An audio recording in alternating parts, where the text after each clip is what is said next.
Or, ce n'est pas à cela que Jésus a fait allusion, ou la Bible, là, qui dit « ne devez rien à personne ». Il s'agit de dettes qui traînent et que vous pourriez payer. Payez-les. C'est ce que signifie ne devoir rien à personne. Cela ne veut pas dire, car bien entendu, nous devons notre loyer, notre compte de téléphone, et quoi encore? Nous devons ces choses et nous les payons. Mais une vieille dette qui traîne et que vous pourriez rembourser, réglez-la, voyez-vous. Ne laissez pas quelque chose comme cela en suspens. Je me souviens d'avoir été malade à un certain moment dans ma jeunesse. Je suis sorti de l'hôpital avec une dette d'environ $2000. Il y avait à l'époque la pharmacie de Monsieur Swaniger. Je lui devais une facture de 300 à 400 $ pour des médicaments. Il ne me connaissait même pas. Et cet homme, je suis allé le voir. Je ne le connaissais pas. Et il les livrait de toute façon. Il n'a jamais refusé de les livrer. Je lui ai dit, je suis en dette avec vous. Et j'ai dit, non pas Swaniger, mais je crois qu'il s'agissait plutôt de Monsieur Masson, là, l'angle de l'avenue Cour et de la rue Spring. Et j'ai dit, je suis en dette avec vous.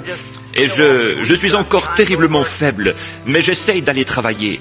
Maintenant, si je ne peux pas vous payer, je venais juste de devenir chrétien. J'ai dit, Monsieur Masson, j'ai en premier lieu un devoir envers Dieu. Je lui dois ma dîme. Je veux premièrement lui payer ma dîme. Et j'ai dit, et mon devoir suivant, c'est de payer mes dettes. Mon père est souvent malade et nous sommes une famille de 10 enfants.